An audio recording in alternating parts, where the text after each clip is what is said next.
Someone You Should Know. A program about people you know and even more that you don't. Hosted by Stuart Sachs, veteran, husband, father, and grandfather. Now, here's your host, Stuart Sachs.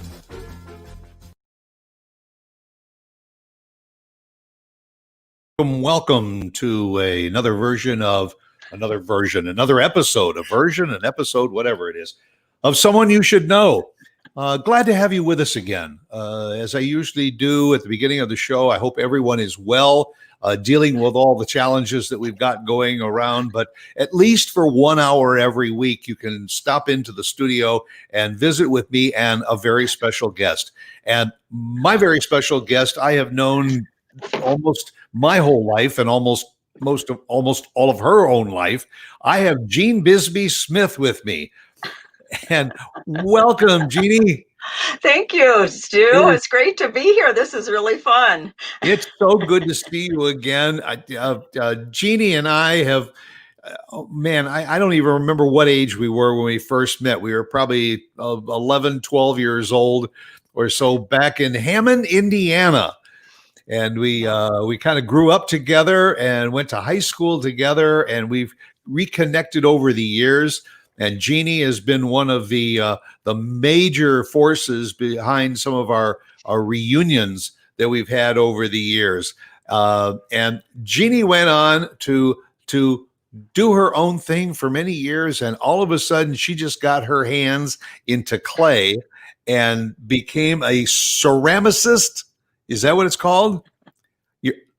Are you a ceramicist? Is that the term that you use? Can you hear me okay? Are you there, Jeannie? Wasn't sure if I missed you or not. Uh-oh. Let me see if I hear anything this way. I just... Are you there? Are you there? Yes, I sort of lost you there, sound. Oh, okay. I was talking a little bit about us growing up, and you started working in clay, and I was asking you, the correct term is a ceramicist. Oh, okay. I refer to myself as a ceramic sculptor. Ceramic I'm not. sculptor.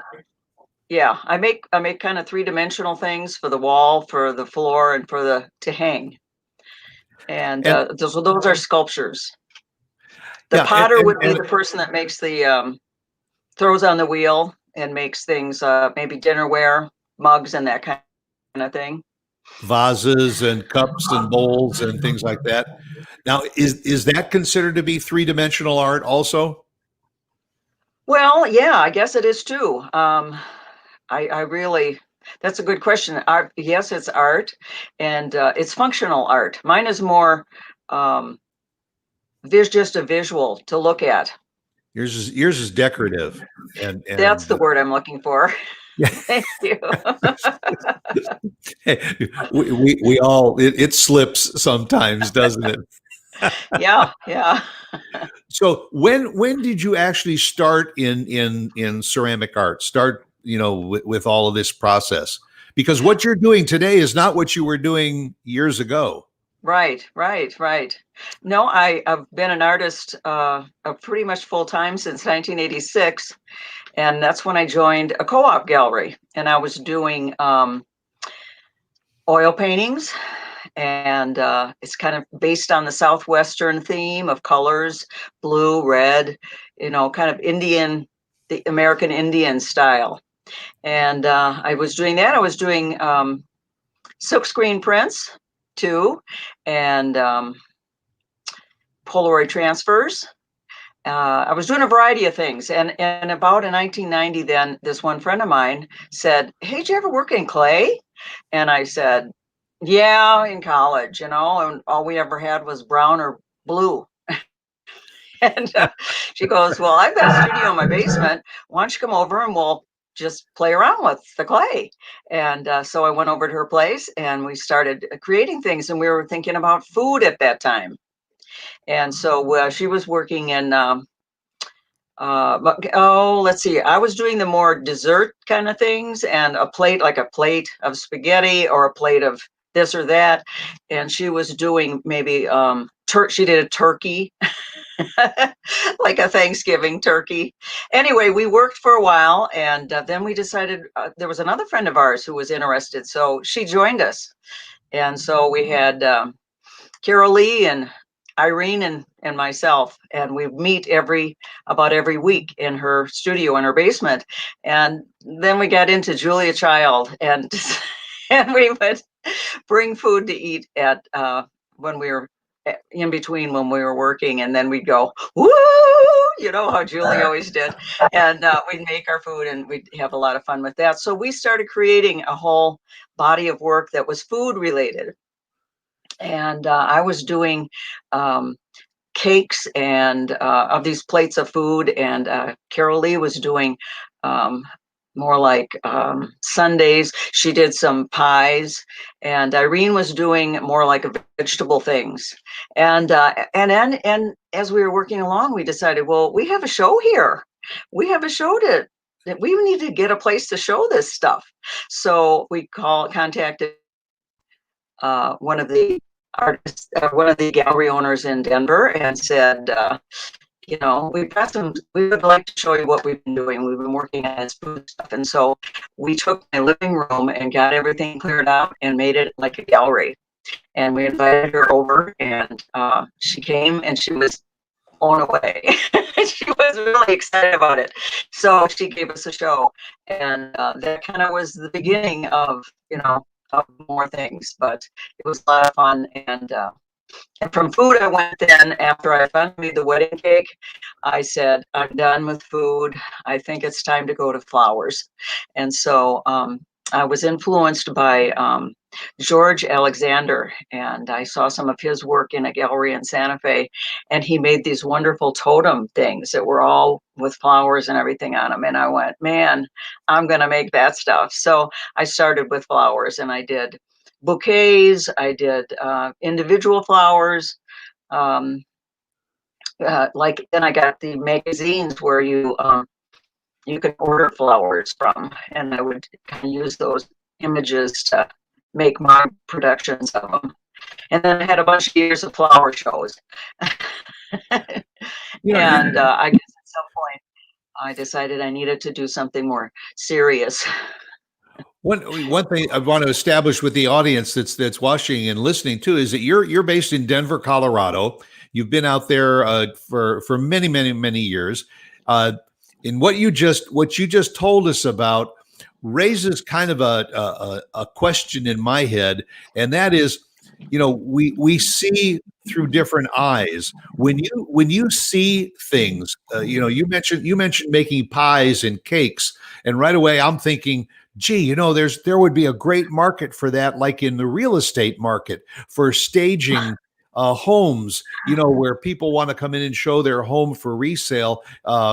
Sometimes they say make a plate of cookies or something to give an aroma to it. But I can just see having ceramic pies and cakes and things like that in the kitchen to add that extra ambiance, you know, to the setting. Also, when you go into a bakery, sometimes they can't always have fresh product on display. So if you can recreate something in ceramic, it lasts forever. I think my mother used to have a bowl of clay fruit on the dining room table, you know, with clay bananas and oranges and pears and stuff like that, and they were all ceramic. Now you usually find them in plastic, but when you when you see something wherever you go, be it a piece of sports equipment or some food or something, do you see it through ceramic eyes? Do you say, gee, that would be kind of fun to create that in clay? Yeah, I do. I see a lot of things. There are a lot of things that I look at. I think, gee, I wonder if I could make that out of clay. Yeah, and just anywhere I go, you know, I think a lot of art people think in terms of that. You think in terms of colors, shapes, subject matter, and how could I make that in my way? a little Yeah. different. I mean, because when you create it, I mean, it's lasting. So if it's a perishable item, like apples and fruits and vegetables and things like that, once you do it in clay, it's there. It's there. I did have a baker. A baker did buy some of my cakes and put them in his store. Yeah, and That was somebody would pretty come in and fun. say, I'd like one of those. Well, you Yeah. can't have that one because But it's made I out of didn't clay. sell any to any other kind of baker people, but it could be a possibility if I want to revisit. Well, I remember several years ago, and that was when one of those times that we reconnected. You were doing some shoes, and all, and I grew up in the shoe business and all, and I wrote to you and I said, "Geez, I would love to get a sandal or something because I was collecting little miniatures, and you did a sandal for me out of clay, which I still have, and it's Good. Yes, that was a great show. It was three of us. We did. It was called Accessorized Me, and I did shoes, hats, and purses, purses. all in clay. And another woman did jewelry and crowns, and the third woman did like paintings of shoes. And we made the show sort of like a boutique, and had a lot of fun with that. And I sold a lot of that stuff too. So, so when you get together and you collaborate on something like that, you said there were three of you. You all take like an area and you create it out. Were they also in clay, working in clay? No, Or they were no, we each different? had our own medium. I was the Okay. clay, so all of my things were clay things. Gee, I wish I would have thought about bringing some of those here to. They're all kind of stored away, the ones that I have left over, but they were all real things. Like I used my shoes as visual, and I used my hats as visual. And a friend of mine had a big purse collection, so I went over to her place and took a bunch of pictures, and then used those, to do the purses. And another friend, she was with the crowns. She just made them. She had us a whole bunch of jewelry and odds and ends, and so she just decorated a basic hat shape with all these jewels. And that was a lot of fun. And the third woman was she did paintings, so she had stuff on the wall, like you would have a shoe advertisement or something. She did that on the wall. So I've always felt like that everyone has some degree of artist in them. It may be stick figures, and it could be, a Van Gogh type talent. But how does somebody that might say, I think I could do that, what's the best thing to do? To sign up for an art class or something to just explore your inner artist? Yeah, that sounds like a great idea. And sometimes I do workshops. I don't do, as you can, I don't know, you can't see the whole studio down here, but it's jam packed. And I can have about maybe 2, maybe 3 people in the room with me. Otherwise, there's no more room to work. So I have in the past, I have cleared off the table back there and had 3 kids, and we did containers. And I did do some summer camps at the JCC, the Jewish Community Center here, for 10 years. I did a couple clay camps every summer. We did garden gnomes was a favorite subject. We did those, and sometimes we did food. And that was a lot of fun because the kids had a blast with that. I made tacos and sundaes and that kind of stuff. And then I did an artist in residence at an elementary school for about 10 years, and that was the January, February, March, April, the first quarter of the year. And we usually did some kind of a container each time, when I'd have 2 groups, and we would work. Let's see, how many days a week did we? I think we worked twice a week. 2 times. No, maybe it was every day. It's been a couple of years since I did that, so I think it was. But that was a lot of fun. It's a lot of fun to work with kids, and they have ideas, and to make it out of clay, there's something about the texture. the clay texture that you like to work with. You like to get your hands in it and move it around, and that's what I like about it too. Now, what tell me, and also tell the audience, well, what is the process? Right behind you on the table, you've got a big block of clay right there. I do. Let me go over there. Okay. I'm curious because you start with just this big block. This is what I start with. This is 25 pounds. And I take it and cut it in half so that it's like this.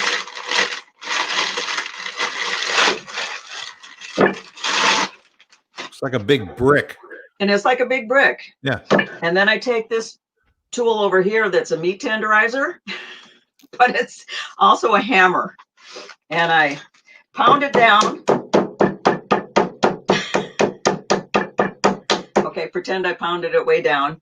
And then the next step, this is a slab roller. This table is a slab roller. I put it in between the two pieces of material. I've got everything on top of it, so I can't do that right now. But then I stick it here, and this is the thing that will roll it out and make it thinner. So it rolls and rolls, and then I keep turning it so that until it gets thinner and thinner, and then that's the thickness that I work with. And then I build things out of that. So that's, the slab roller is my best friend. So that should I come around again? Like a pasta maker. Well, should I show you something that I've been making? So I started to say that it's kind of the process of when you take dough to make pasta.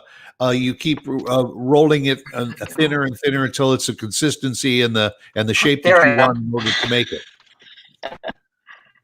Oh, now I can't hear you. So once you roll it on the slab roller, you get it to the thickness that you want. Is that when you start to form it into the shapes that you want?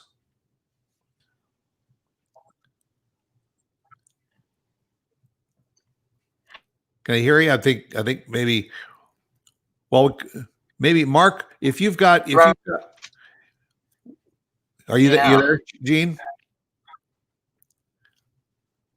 We're just fading out a little bit on the sound. I was going to say, Mark, you had Jean's website showing some of the items that she has been working on. And this is what we were talking about. Here's the flour. Okay, and it's made of all these petals. And when I have the clay all set up, then I use this template right here. Here, maybe I should go back over here. So pretend that the clay is here, and I put my template on it, and then I'm going to take my knife here, and I'm going to make them all, make a whole strip of this. And then I'm going to take this thing right here and cut off these little petals. Oh, okay. Okay. And then I kind of put them all together. I like to use this roller here to make the clay a little bit thinner, because of the petals of the flower are, thinner than the end. The thin and then thicker. So put it all together, and actually I use, maybe I'll run over here. Where did I put those? It's a fascinating process, especially when you think of the layering that's involved to take the pieces and give them that three-dimensional look. Okay. So now this is one that has been fired already. This one has not been fired yet. Okay. It's still finishing drying, and it was started out in this little bowl here. Okay. To get that shape.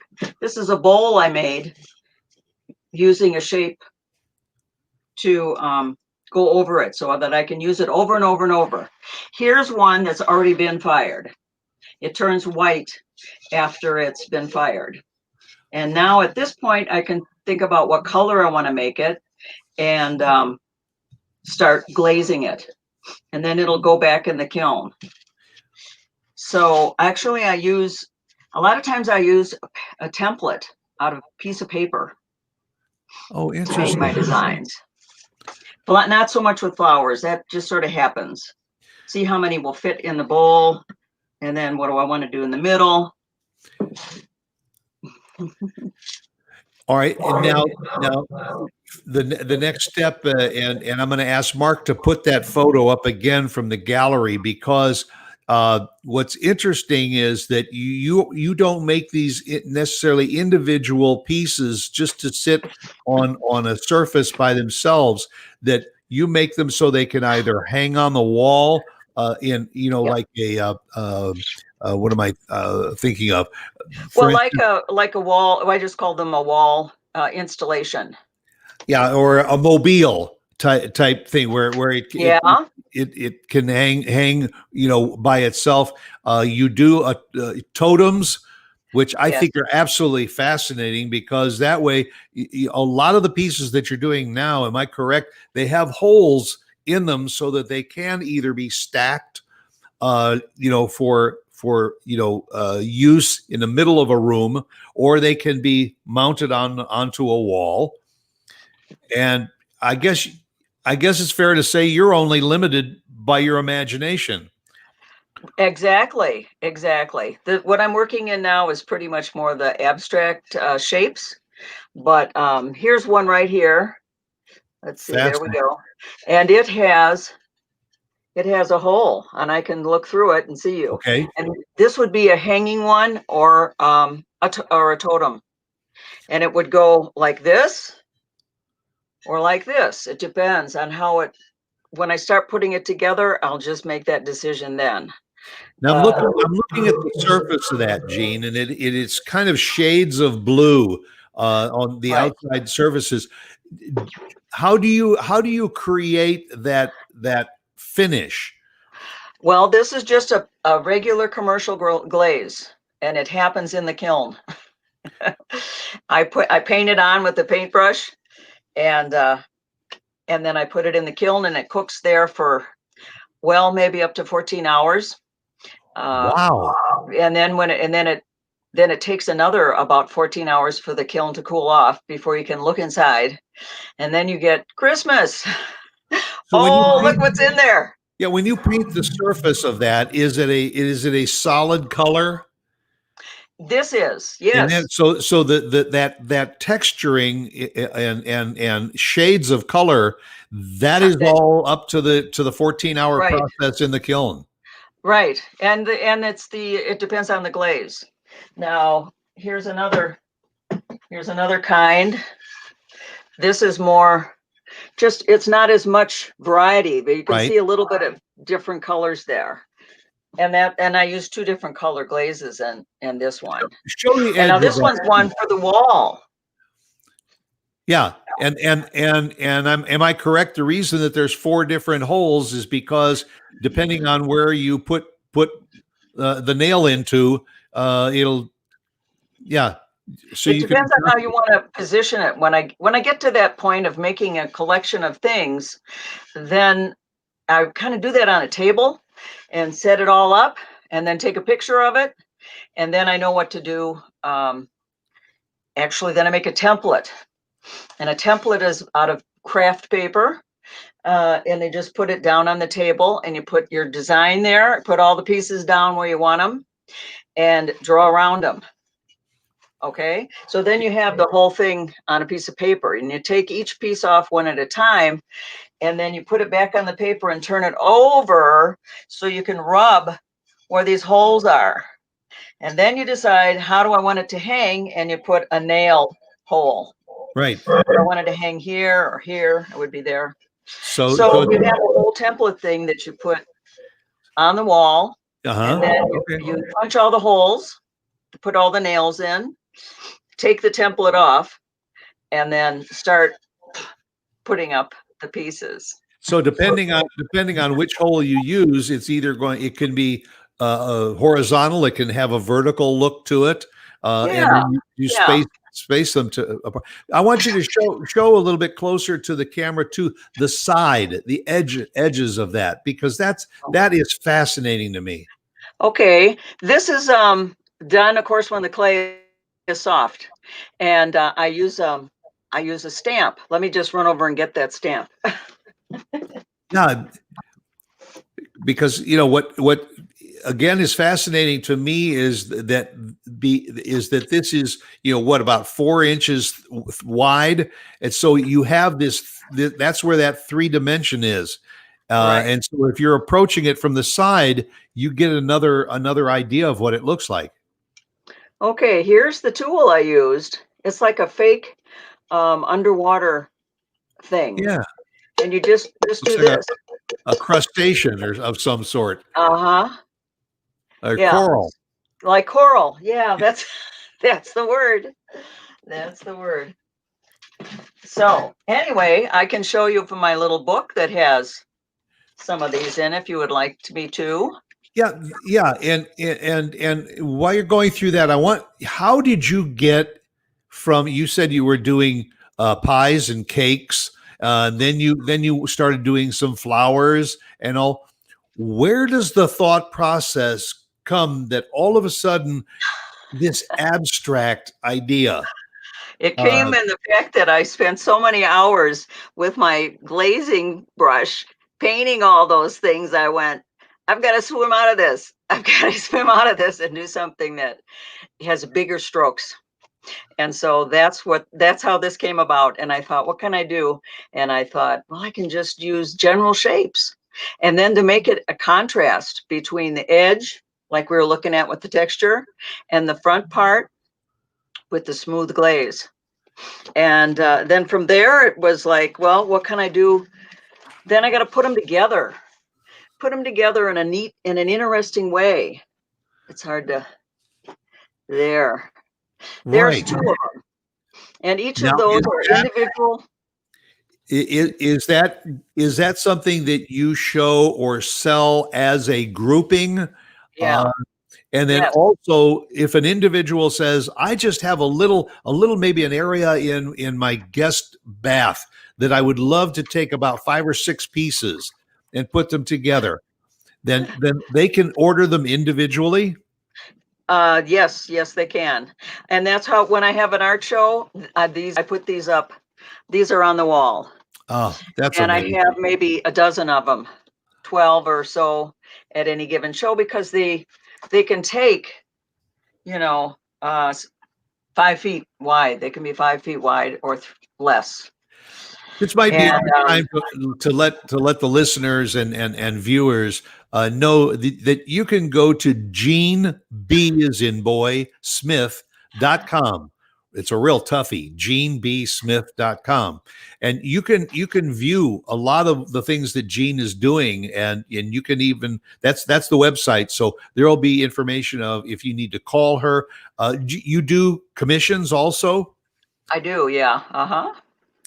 and I and do. If you see something you like, but you want it in a different color, I can do that. Or if you have a vision, we talk about it, and I can come up with it. So, but I would check in with the person that wants to, is this what you have in mind? Make a few sketches and well, see. I mean, that's half the fun of having a custom piece, is to be able to do it in the colors that you want. And I like the shape of that, but I want it larger, and to put things together, because then you end up with something that is unique to yourself. It can never be duplicated exactly, because Right. I'm sure that every time you create the same shape, once you put it in the kiln is going to take over and turn it out to be the shade or whatever that it wants. Uh-huh. Um, it's Well, a and fascinating you just never know. It's not mass produced. That would be, if you want to do that, you would do uh what would you do? You do a template that you could use over and over and over to be just the same. like And the then clay you would do, apples and the clay oranges and the clay bananas and all yeah, that. you would probably pour it. The clay would be in more of a liquid state, and you would pour it, and then it would dry, and then you would paint it, and they would all look the same. And a lot of people do that. A lot of people do that that technique. I guess I just like to have it a little different each time, and that's okay with me. Well, I would think that What else have I got? your Okay, collectors, here's another. I would think that your collectors would want it that way too. They basically like things to be a little bit different from time to time. Very cool. It's just a little fuzzy. I think something with the camera's not quite picking it up. Oh, wow. Okay, then this Yeah. has a different design on it. See how that goes? And then this is again the options Right. for to how to put it up. I think Here's that may be the thing that's Here's most a brand fascinating. new. This is a brand new. This is a brand new shape I came up with. It's like a donut sort of. Yeah, and so you have that same texturing both on the inside and on the outside. Yes. The Now, texture. how heavy is that? How heavy is it? Oh, maybe 3 pounds, 2 pounds. Okay, because it's hollow on the inside. That's right. It Yeah. is. Yep. Because I'm just trying to imagine if that is done in a stacked form or so, how heavy is this going to be? But Exactly. Gosh, you can put up quite a few of those in a space that normally a large oil painting would take up. Okay, Oh, here's what I use if I'm going to make a totem. It's a metal disc, and it's got pads on the bottom and a rod. Okay. Let me see if I can do that. Here, let me see if I can stack a few things here. All right.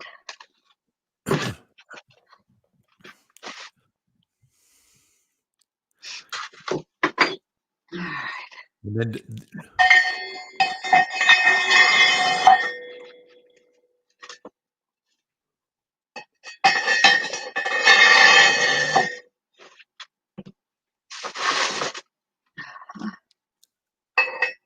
Oh, that one's just not big enough. so this is something that you can predetermine what the stack is going to be, but the individual that buys it may say, 6 months, a year now, I think I'll take it apart and restack it a different way. Exactly. That's true. I just kind of put these together, but it would take some time to Right. make a really good one, and I've got them all. I'll have them all organized by shape and color, and then I just kind of bring them and test them. Like this might take something thin, might be nice here. Right. And then at the very top, I've got one that just has one hole. And so that would maybe be the top, but I would need another one in here. And then you can just determine the height of the totem by the length of the bar. Right. Yeah, and I've got a lot of these things. I call them spacers. Yep. And it's like sort of like jewelry. Yeah. Sort of like putting a necklace together or bracelet together. It's the same idea, only with ceramic pieces. And again, I'll remind those that are watching, the JeanBSmith.com. You can see some of the work that she's doing, and if you have questions, the email or her phone is right on the screen right now, and it's probably also on the website. Probably at this point, while Jean is moving around some of the pieces, showing you what she can create. Earlier this week, there was a big shout out from our old high school family, the classes of about 1962 to 65, 67. A lot of them are watching this morning, so I hope you are enjoying being with us and sharing the vision that Jean has and she's had for a long time. Did you go to art school specific, like right in, from high school, go to college to study art, or did you have a career before you became this budding artist? Well, I was an art major in college. I went to Milton College in Wisconsin, a little liberal arts school, and you have to take all the liberal arts things. And I just decided that art was what I really liked to do the best. I wasn't really good at uh, memorizing all these numbers, so or words, big words that I couldn't pronounce, but I could make things happen with my hands, and that's, I guess, what drove me there. And of course, Miss Schukagel, our art teacher at Hammond High, was like the most outrageous, fabulous person I'd ever met. And she had like 3 or 4 different colors of hair. She was so ahead of her time. I think we all remember when we were growing up when Cyndi Lauper first came on the scene with There you with the go. multicolor hair. Was it Olga Schupkagel? Olga And Schukagel, the yeah. art teacher in high school and everything. She was like strange, but it was because she was an artist. She You know, wasn't like my mother. no, and if you had this penchant for art, everybody wanted to be Mrs. Schupkagel Yeah, because she was an artist inward and outward. she was. She was. She lived it, and she wore great big huge jewelry, and she had real big painted lipsticks. Yeah. She was just wonderful, and she knew a lot of stuff. And she would take us to the Art Institute on a tour and behind the scenes and stuff like that. Yeah. So So when I got to college, then I yeah. decided I wanted to be an art major, and had the school was small enough that there were not a lot of teachers. So I just mainly had one. We had Fred Escher was my teacher, and he had recently graduated from the University of Wisconsin from Madison. So he was only like 5 years older than the rest of us, and so it was kind of fun. And he was into neon, and so he was kind of exploring that. And so he taught ceramics, and he taught sculpture, and he taught 2D and 2D painting, and he pretty much taught everything. And then we had another woman that came down for drawing, and she taught the drawing class, and she was just taught that. I don't know who else. Oh, we had the art history teacher. The art history teacher, that's right. And we would sit there and look at the slides. And that hanging piece is magnificent. now that hanging piece is not mine. That you're seeing right there, that's a friend of mine. We worked together on it. She had the vision, and she needed to make it out of clay. And so she came over to the studio, and we worked on it and made a whole bunch of pieces. And then she put them on a filament string thing, and put that together. Annette Coleman. And my stuff was on the back wall around. When I look at what you're creating, I can see this as being something that might be of interest to like bank lobbies and building lobbies, airport areas and all, because it's modern, it's colorful. Look at that. Really? Yeah, those are the hanging pieces. That was a great show. And I had worked with another woman, and she did flat work. She did paintings. She did actually like monotypes on the wall. And so we kind of got together, and I did some 3-dimensional pieces that were the same shapes that she was using in her work. And it really made a nice show. Yeah. I think that again, I keep going back and saying it, but the thing that fascinates me, and I have always been an art lover, and enjoy looking at artwork, but the majority of the artwork that we see is flat, one-dimensional, maybe two-dimensional, and hanging on a wall. If you're fortunate to go to sculptor gardens, and where you see sculptors. Sculpt work in metal and a variety or topiary, if you will, that gives that 3-dimensional. You get a whole different feeling and appreciation for that kind of art. And yours kind of bridges both of those, because it is on the wall, it is freestanding, it is hangable, it's stackable. and you can change it out and make it different. That I it's do have a couple installations in a bank that I got just before the pandemic came in. We installed them in like 3 days before everything got shut down. wow. Oh, thank you, thank you. I'm glad that came through. But yeah, that was fun. I worked with an art consultant, and we went up and installed them together at the bank, and the bank was just opening. And yeah, so that's kind of cool. Uh, you can see it in a business format, you know. Now, So is your husband Bob involved in art at all, or just art his appreciation? occupation, he was a landscape architect for about 40 years.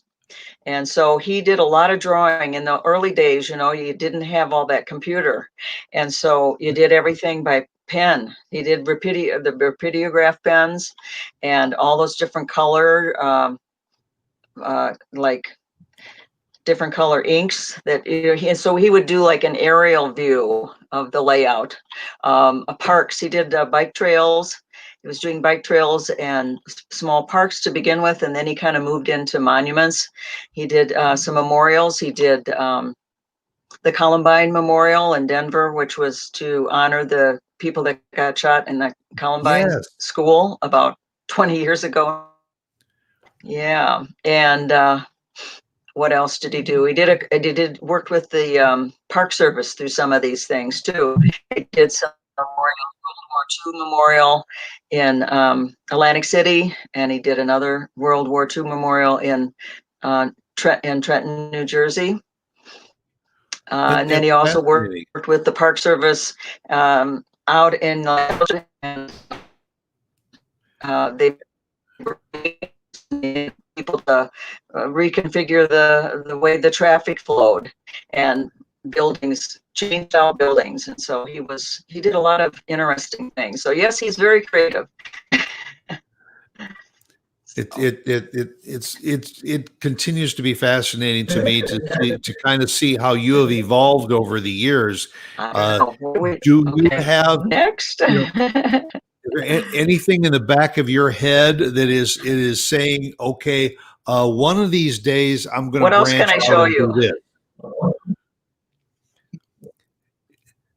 this? Is there anything that's kind of different or that you're looking at to create in the future? After this, what I'm working now, you think?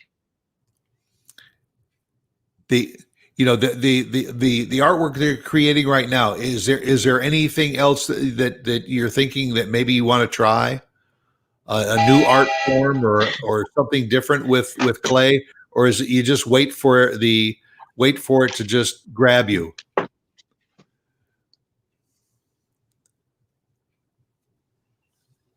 We seem to be having just a little bit of audio difficulty.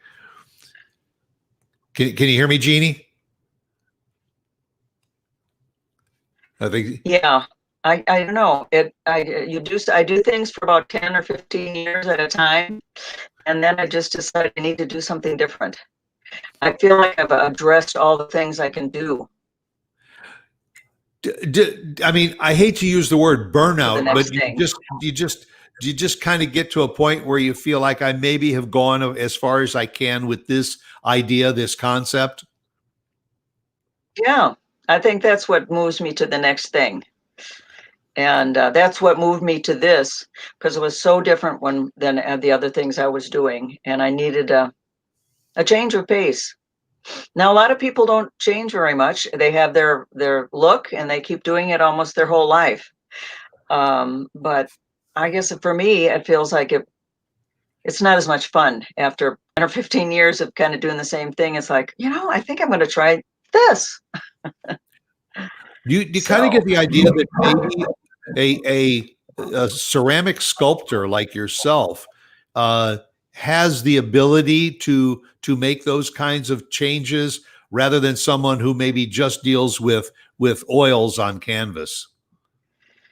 Well, they can change their way of doing it from being maybe more realistic to more abstract. A lot of people do move from reality to abstract things. I think it's because the same idea. They get tired of doing the same thing and they think, I need bigger motions. I need bigger statements. And a lot of what came out with this stuff was I had a studio that was not in my basement for 7 years in a building that was waiting for the for the people to kind of come to that part of town. It was like the north part of downtown. It was the Rhino District. And so we got a really good deal for a studio. And then we had eventually a bunch of us made a gallery too. But by being in a big space that wasn't all filled in like this, and the ceilings were tall, and we had these big carts that you could move, roll it to the next room. And I started working bigger, and that really made a big difference. I guess that was part of my leap into this abstract thing was. And that's what brought the totems, and that's what brought the hanging pieces, that I could do a lot of little pieces and make something that was bigger than me. And that was fun to do that. So, well, that to me is what makes it also very interesting is that you can have a very large piece as a centerpiece and then use other different shapes and sizes around it to create an overall look. I mean, I guess that's kind of the thought process. If you got a bank that said, yeah, right behind the teller's desk, we've got this large, horizontal wall, and we really want to fill the wall with something that's bright and colorful. I'll show you the one that I put in the bank. They wanted it on the side because the design was that was wider than tall. Okay. So this particular piece, it was what eventually went into the bank, but it went a little different than that. We spread it out more, and we took off the little polka dots and made another installation on a small wall. Now, did the bank say, Gene, here's the wall, and we want you to just create it, and here's maybe the color palette, or is it a collaborative effort? Actually, I had an art show, and when an art consultant came, and she had already she's involved with a lot of different things.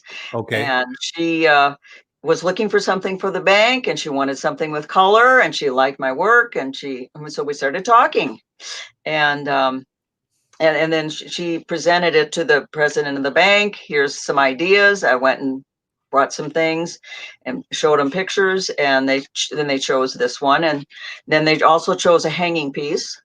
One of those, and they like that one. So we just went over there and put them up, and it was great. It was exciting. And it's a great testament to you and your artwork too, because now every time someone walks in there, they see that piece of artwork and all, and they, are able to learn a little bit more about you and go to your showings and all. Yeah.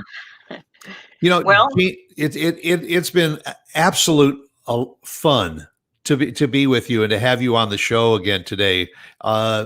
Again, GeneBSmith.com. Go to the website, look at it.